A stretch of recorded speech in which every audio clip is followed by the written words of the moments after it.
Today we're going to read the Hutchman story of school stories. Starting with the story, Bad Boris Goes to School. Boris, said Maisie one morning, you're old enough to go to school. School, gasped Boris. No, I'm not. I hate school.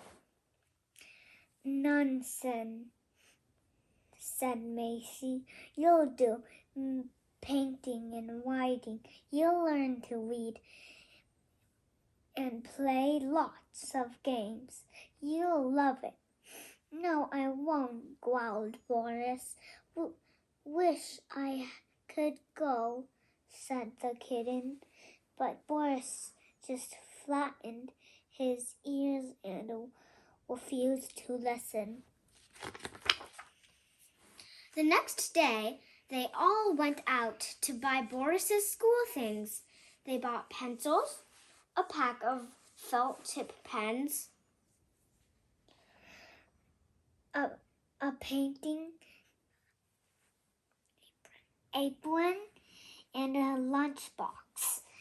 Boris, you didn't even say thank you. I hate school, was all he said.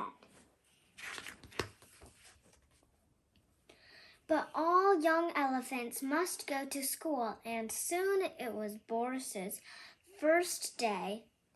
The classroom was full of excited animals saying hello to their friends from last term, and there were some new animals looking a bit scared.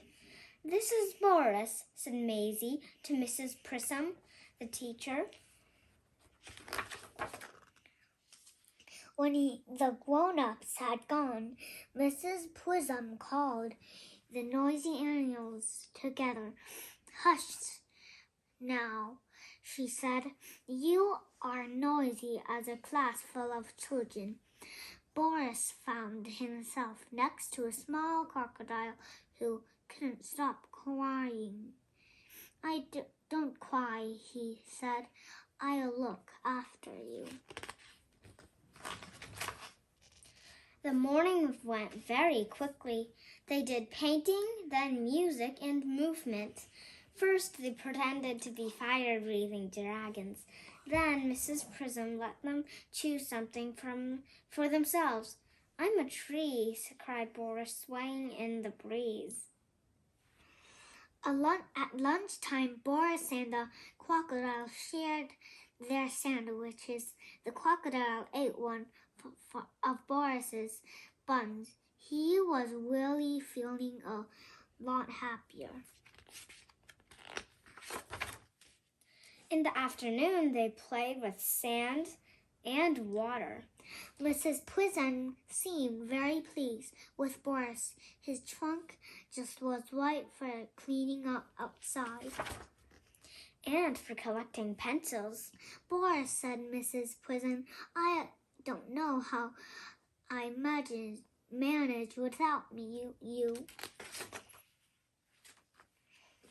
Back at home, Maisie was having a lovely time playing school with the kitten when she suddenly looked at her watch. Goodness me, she cried. It's time to collect Boris. Someone who hates school won't like to be kept waiting. But when Maisie and the kitten arrived, instead of an elephant who hated school, there was a proud, smiling elephant who didn't even notice them at first. Well, said Mrs. Maisie, how do you like school? But Boris wasn't even listening. He was too busy showing the kitten how he could turn into a tree. That ends. I like this book because it shows people that they can change. Like, they can change from hate to like and like to hate. What about you? I like him helping the teacher. Bye. I hope you like this book.